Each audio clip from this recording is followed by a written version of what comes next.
Iyan tuloy, ang latay po sa mga Duterte, yung bunso ni Digong, tinakbo pala sa ospital. Kita ninyo, si Kitty, binisita po niya ni Senator Bongo kasi ninong ni Kitty Duterte, si Bongo, binisita sa ospital. Kita ninyo, mga kababayan, yan kasi hindi kayo naniniwala sa warning ng Bible na never wish ill to other people. Tulad ng mga pinagagawa ninyo sa ating Pangulong Bongbong Marcos, wala kayong tigil sa pagpapakalat ng fake news. At pag-wish ng ating Pangulong Bongbong Marcos, mamatay na. Kasi gusto ninyong upo sa posisyon si Sara Duterte. Ayan tuloy, si Kitty Duterte ang itinakbo sa ospital.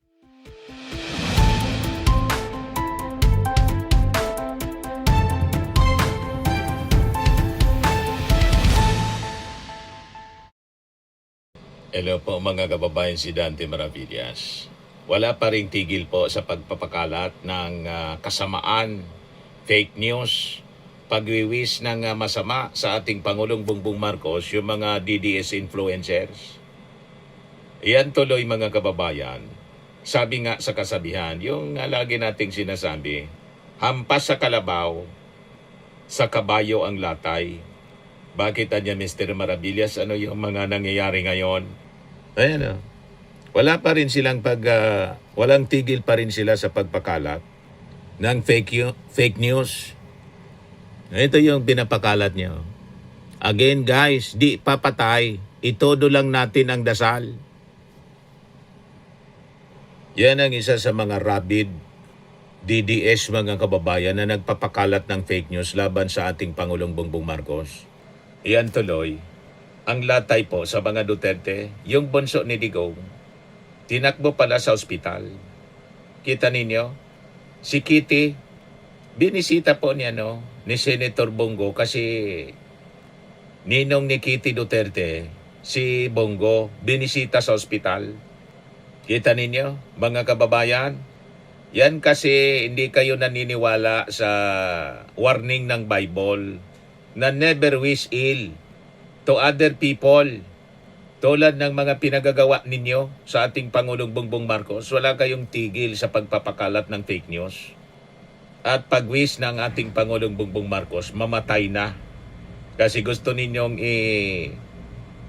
upo sa posisyon si Sara Duterte. Ayan tuloy, si Kitty Duterte ang itinakbo sa ospital. Ito si Kitty Duterte sa report ng Daily Tribune. Ngayon pa lang, sabi diyan, Kitty thanks Ninong Bongo, Veronica Kitty Duterte, who celebrated her 22nd birthday while in the hospital, expressed her gratitude to her godfather, Senator Bongo, for spending time with her during the occasion. Nag-celebrate po ng birthday niya si Kitty sa hospital.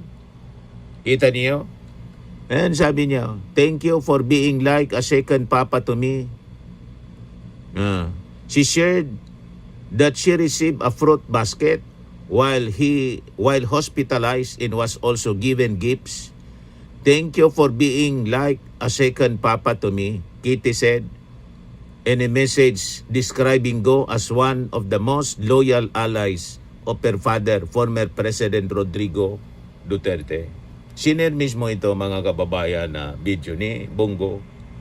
Ayan sabi rito, Batas PH report, Bongo to Kitty, magpagaling kaagad. Senator Bongo extended birthday wishes to his godchild, Kitty Duterte, and visited her in the hospital, sharing photos from the celebration. Magpagaling kaagad, naway pagkalooban ka ng mahabang buhay, mabuting kalusugan at kaligayahan, at isa kang matatag na babae, may pusong katulad ng sa papa mo. Go wrote in the caption. Ayan mga kababayan, tinakbo sa ospital si Kitty Duterte. So sabi dito, the senator noted the significance of the occasion, marking bittersweet milestone for the family. Ito na po ang pangalawang birthday ni Kitty na wala si Tatay Digong. Go remark regarding the former president's absence during the celebration. Despite the circumstances, the senator made sure to bring a sense of warmth to the hospital room to uplift the celebrants' spirits. Go spoke highly of the young Duterte's character, drawing a direct parallel between her and the former leader of the country. Isa kang matatag na babae, may pusong katulad ng papa mo, sabi ni Bongo. He emphasized that her inner strength would be vital in her journey toward full health. In addition to his well wishes, Go took the time to acknowledge the support system surrounding Kitty during her confinement. He especially mentioned the efforts of board member Vic Singson and the friends who have visited to show their love. Salamat din na BM Vic Singson sa pag-alaga at sa lahat ng mga kaibigan na bumisita. Yan siguro mga kababayan kasama sa bumisita kay Kitty. Yan siguro si Vic Singson. Kita ninyo mga kababayan sa kakawis ng mga DDS ng masama sa ating Pangulong Bongbong Marcos. Ang latay po sa pamilya ni Digong. Kita ninyo? Wala kayong kadala-dala. Ito mismo yung post ni Bongo 17 hours ago pa lang. Ito yung papasalamat ni Kitty Duterte. Mahal na mahal niya kaming lahat and mahal na kasama po natin. Hello everyone, kasama po natin si Senator Ninong Bongo ngayon, isa sa mga pinaka-loyal na tao sa papa ko. Diba, mga kababayan? Kasi sa Word of God, napakalinaw. Never wish ill sa ibang tao. Sa kahit kaaway mo. Diba? Problema, hindi man kayo inaaway pati ng ating Pangulong Bongbong Marcos. Ini-ignore nga lang kayo yung mga kawalangian na pinagagawa ninyo. Ito po ang warning ng Bible. Proverbs, sabi ni King Solomon. Proverbs 24 verse 17, do not gloat when your enemy falls. When they stumble, do not let your heart rejoice. Huwag kayong matuwa. Yan. For though a righteous man may fall 7 times, he still gets up. But the wicked stumble in bad times. Do not gloat when your enemy falls, and do not let your heart rejoice when he stumbles. Or the Lord will see and disapprove and turn His wrath away from him. So kaya ang nangyayari sa kakawis ninyo ng masama sa ating Pangulong Bongbong Marcos, lalo na nagiging mabilis yung recovery tuloy ng ating Pangulo. At sigurado, lalo pang hahaba yung buhay ng ating Pangulong Bongbong Marcos.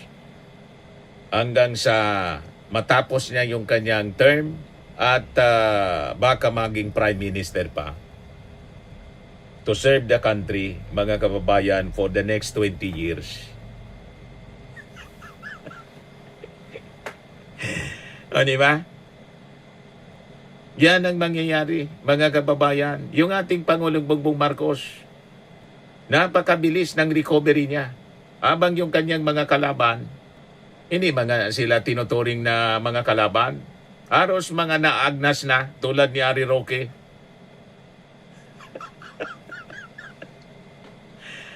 Ano ba? Ngayon si Harry Roque, tingnan ninyo. Parang maagnas na. Parang hindi na naliligo. O sige pa ang ablada. Catch me if you can. Tingnan ninyo ang itsura ni Harry Roque. Naagnas na.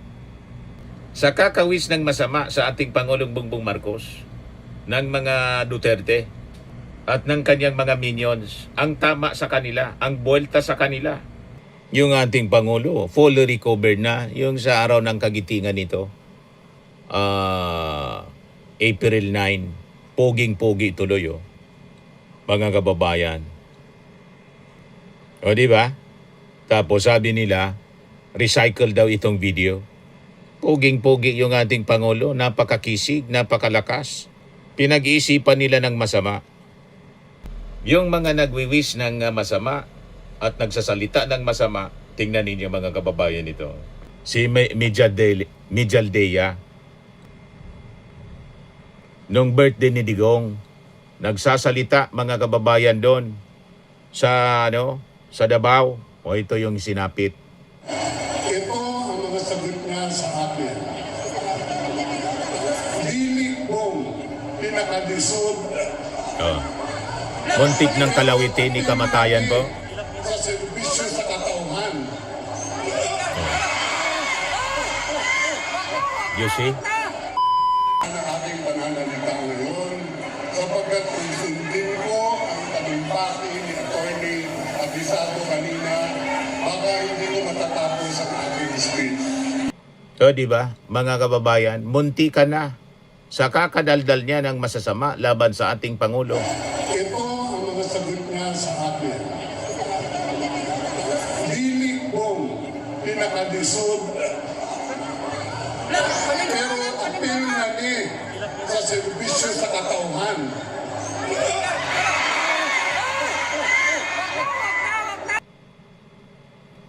Kaya yan, mga kababayan, ang hampas nila sa kalabaw, sa kabayo yung latay. Kawiwis nila ng masama, si Kitty Duterte yung na-hospital. You see? Kawiwis ng masama nila sa ating Pangulong Bongbong Marcos. Never wish ill. Yan ang malinaw na sinasabi sa Bible. Ituloy-tuloy lang ninyo ang inyong kasamaan. May paglalagyan kayo niyan. Sige kayo. Ayan man lang po mga kababayan, ang short video natin na nakakalungkot. Tayo, ang wish natin na maging mabilis yung recovery po ni Kitty Duterte. Never tayo na mag-wish ng masama sa kahit kanino man.